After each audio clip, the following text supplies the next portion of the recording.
निरंजन अलख निरंजन अलख निरंजन।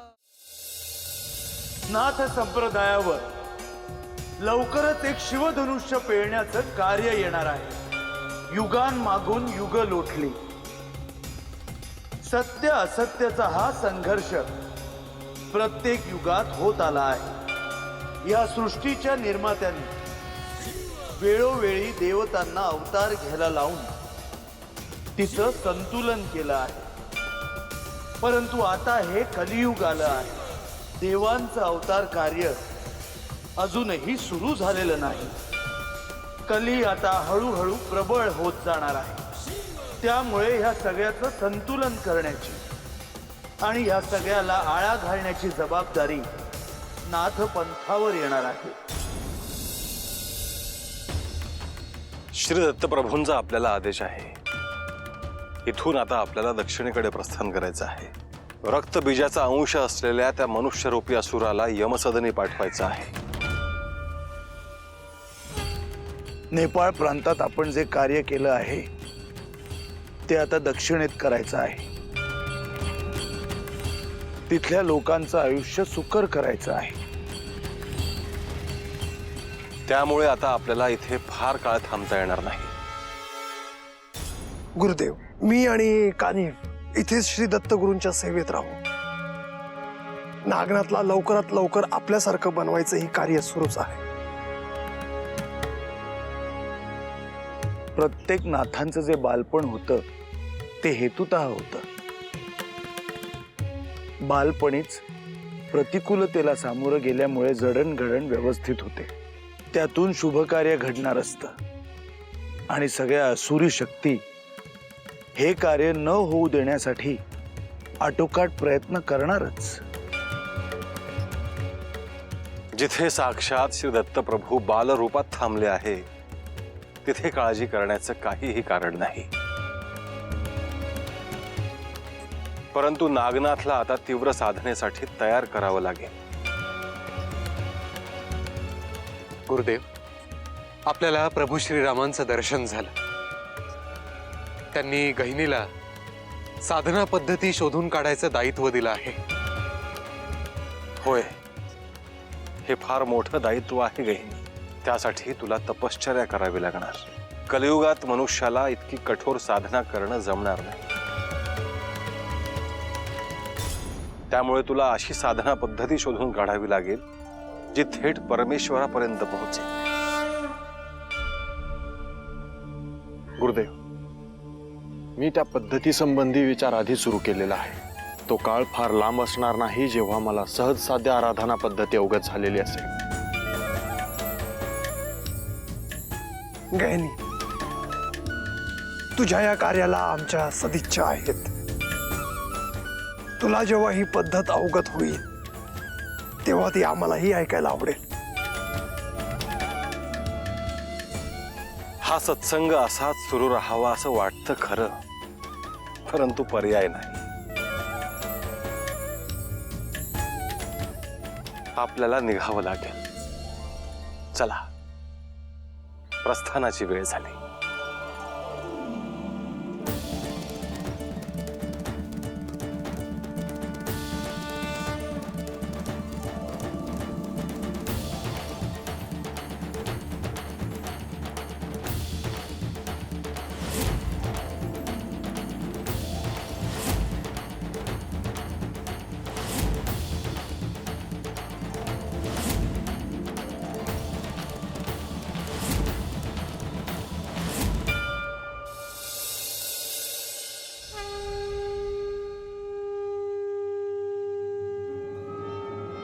भोपन्ना, अहो एक वार्ता आली। अहो बाजूच्या गावाला येडा घातलाय शत्रूच्या सैनिकांनी। अरे देवा, मग ते इतक्या जवळ येऊन पोहोचलेत? आजोबा, ते होणारच। उन्माद शिखेला पोहोचायचा बाकी आहे अजून। अहो उन्माद काय कमी नाही। गावाला असा येडा घातलाय, कुणाला आत जाता येईना आणि कुणाला बाहेर बी येता येईना। रंगप्पा महाराजांना हे माहिती आहे का रे? ही गोष्ट त्यांच्या कानावर घालायलाच हवी। आपल्यावर उद्या अशी परिस्थिती येणारच आहे. आत्तापासूनच काहीतरी आपण पर्याय शोधूया. चला आपण जाऊया. चल श्रीपाद. तुम्ही जा, मी नाही येणार. असं कसं? तू असला तर बरं होईल. काहीतरी उपाय ठरवता येईल रे. मी आलो आणि काही उपाय सांगितला तर रंगप्पा महाराज माझं ऐकणार आहेत का? नाही ना. मग माझा येऊन काय उपयोग? तुम्ही जा.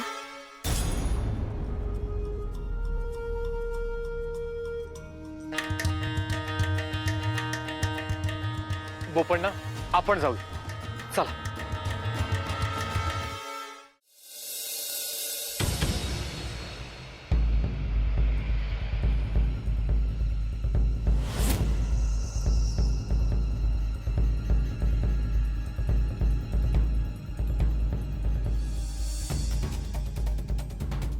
रंगप्पा महाराज, तुम्हाला कळलं का? आपल्या शेजारच्या गावाला शत्रू सैन्यानं वेढा घातलाय. ते आपल्या गावातही कधीही येऊ शकतात. आमच्या कानावर आलंय ते. हो, मग तुम्ही असे शांत का बसलात? काहीतरी करा. काय करू? आम्हाला जे शक्य होतं ते सगळं आम्ही केलं. तहाची बोलणी केली, त्यांच्या हातापाया पडलो, त्यांना धनधान्य संपत्ती देऊ केली. पण या यवनानं फक्त विध्वंसच करायचा आहे. महाराज, आपण असं कसं बोलू शकता? सगळा गाव आपल्याकडे आशेनं पाहतोय. अहो महाराज, पर गावातल्या लोकांनी काहीतरी सांगावं लागेल. मग सांगा, सांगा त्यांना. ज्याला जे पाहिजे ते करा म्हणावं. आमचं काही म्हणणं नाही. ज्याला गाव सोडून जायचं असेल त्याने गाव सोडून जा. ज्याला रानात लपून बसायचं असेल त्याने रानात लपून बसा. आम्ही कुणाला काहीही सांगणार नाही. आणि तुम्ही?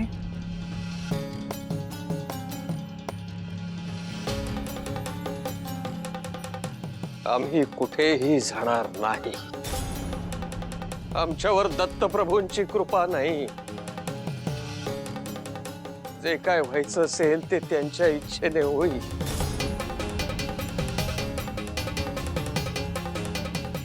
महाराज, आपण असे निराश झालात तर लोकांनी कोणाकडे पाहायचं? का? तुमचा श्रीपाद आहे की श्री दत्तात्रेयांचा अवतार आहे ना तो. मग जाऊन सांगा सगळ्या गावाला. जाऊन साकडं घाला म्हणावं त्याला. तारणहार आहे ना तो तुमचा. असेल तो देव तर वाचवेल की सगळ्या गावाला. रंगप्पा महाराज, मला या बाबतीत आणखी काहीही बोलायचं नाहीये बोपण्णा. या तुम्ही.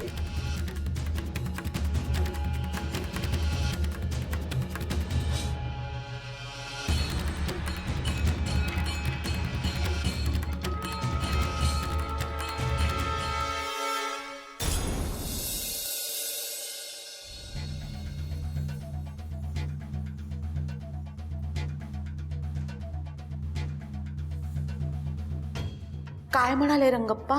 काही नाही. काहीच नाही म्हणजे? म्हणजे हात वर केले त्याने. ते म्हणाले, मी खूप प्रयत्न केले पण आता काहीच करू शकणार नाही. आपल्या गावातल्या लोकांनी त्यांची घरं आणि जीव वाचवायचे तसे वाचवा. श्रीपादमुळे हे सगळं होत आहे असं सुद्धा म्हणाले. श्रीपादचा काय संबंध आहे? तेव्हाच त्यांनी याचं ऐकलं असतं तर असं झालंच नसतं. श्रीपाद, आता तूच या सर्वातनं मार्ग काढ. तुझ्यावर आम्ही सर्वजण विसंबून आहोत.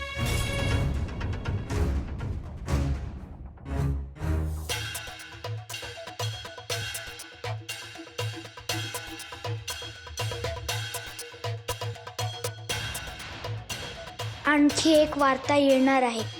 तो यवन आपल्या गावाच्या दिशेने चालून येतो.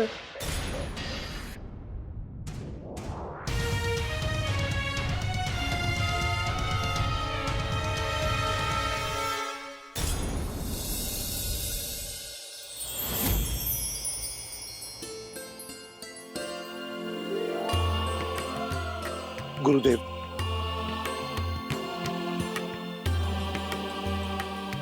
आपण अविश्रांत चालतो आहोत. इथे थोडा काळ विश्रांती घेतली तर. ठीक आहे, थांबूया. गैनी, तू पाणी घेऊन ये. माझ्याकडे भिक्षा आहे, मी भोजन तयार करतो. होय गुरुदेव.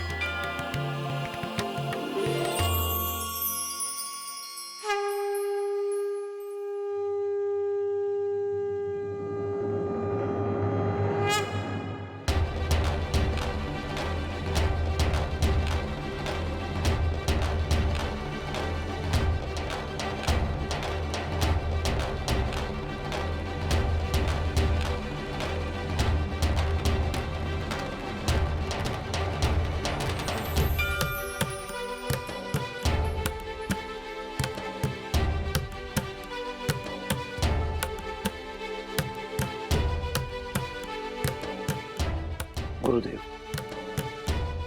आपण दक्षिणेकडे चालत जायचं आहे का? त्यापेक्षा जर आपण आकाश मार्गाने गेलो तर काळ आणि कष्ट दोन्हीची बचत होईल.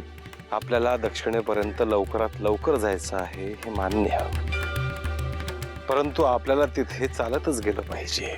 त्याला काही विशेष कारण गुरुदेव? दक्षिणेपर्यंतच्या प्रवासात आपल्याला अनेक जीव दिसतील, माणसं भेटतील. ज्यांचं संचित आहे त्याचं फलित म्हणून त्यांची आणि आपली भेट होईल.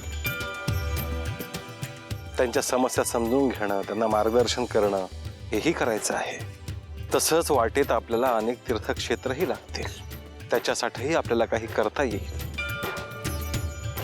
आलं लक्षात गुरुदेव.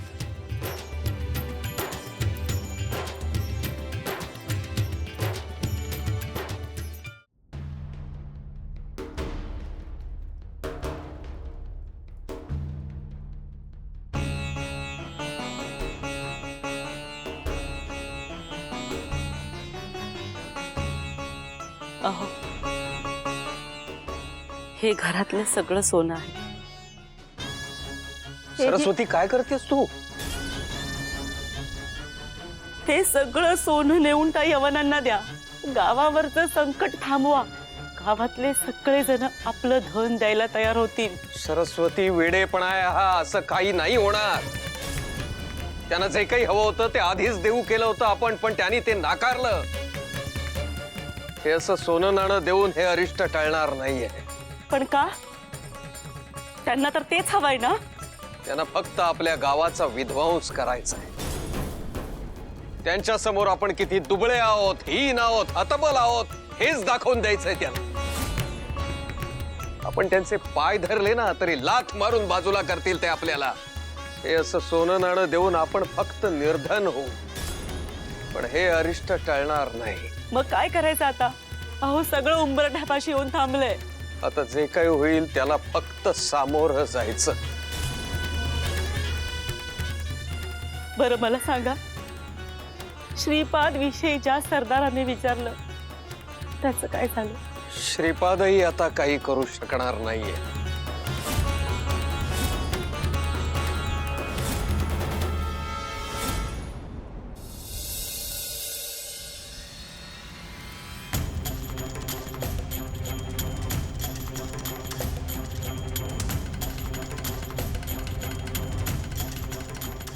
गुरुआई कुठं दिसना झाली? त्यांना सलस तर दिसणार कशी? गेली असेल वनात काहीतरी हुडकाय. तिला अघोरी विद्येसाठी काय काय हुडकाय लागतं. मोराची पिसं म्हणू नका, कोल्ह्याची नख म्हणू नका, टिटवीची अंडी. गेली असेल आणाय. अहो, आपल्याला आतलं कसं दिसत नसेल? नाही म्हणजे असं कसं? आता हे समजा गुरुआईसनी ठाव असेल ना. व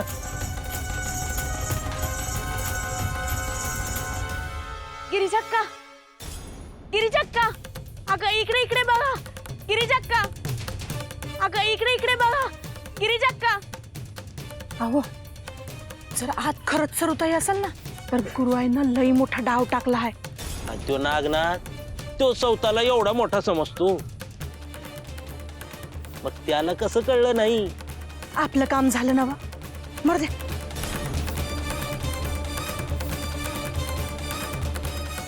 गिरजे, तू जरा कान असं घेऊन बघ बरं, तुला काही ऐकू येतं का?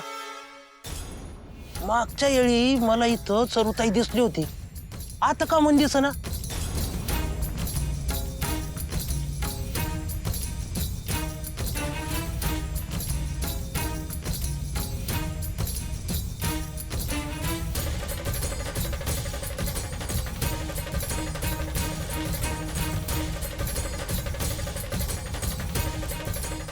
नाही हो, काय ऐकू येत नाही.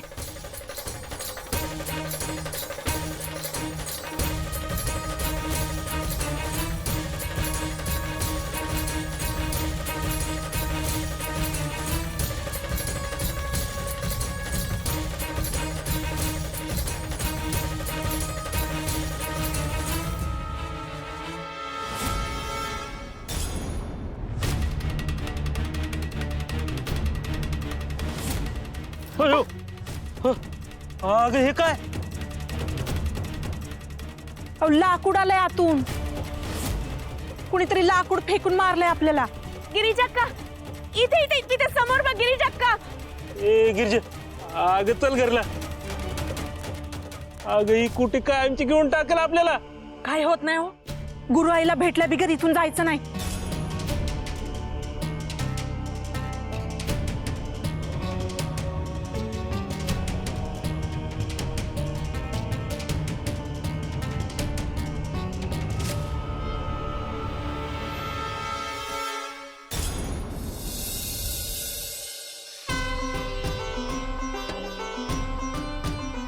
ये गहिनी.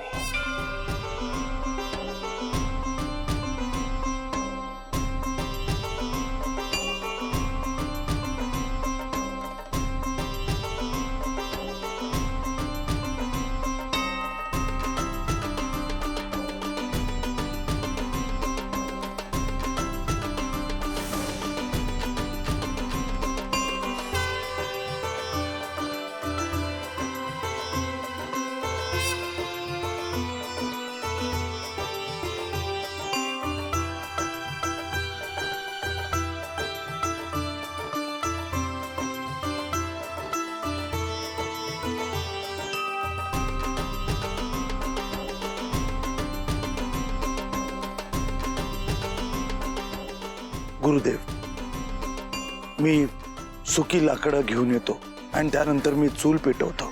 आपण तोपर्यंत विश्रांती घ्यावी.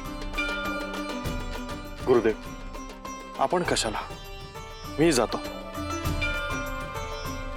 नाही गहिनी, मी जातो, तू थांब.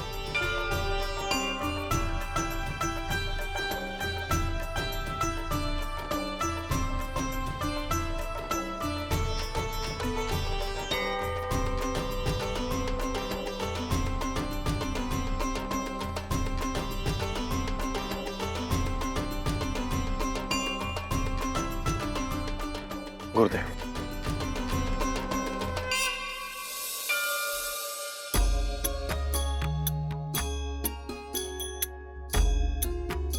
गुरुदेव, आज सूर्यास्त होईपर्यंत मी आपल्याला सहज साधनेविषयी जे माझे चिंतन झाले आहे ते सांगू इच्छितो.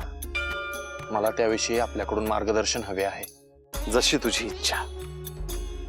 म्हणजे आजचा दिवस कारणी लागणार आहे तर.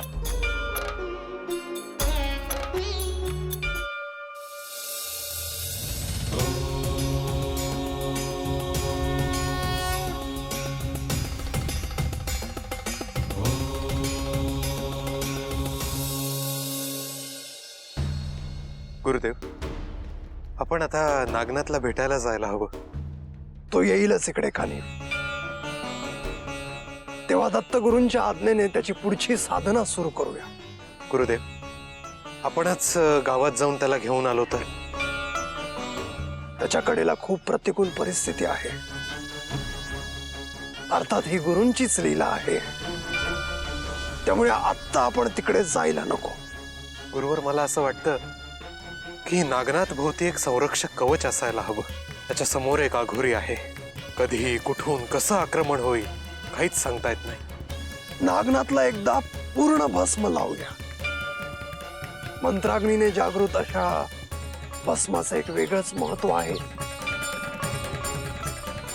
आणि त्या अघोरीचं काय करायचं? तो देवीचाच उपासक आहे. आतापर्यंत त्याला 2 वेळा समजावून सांगितलं आहे.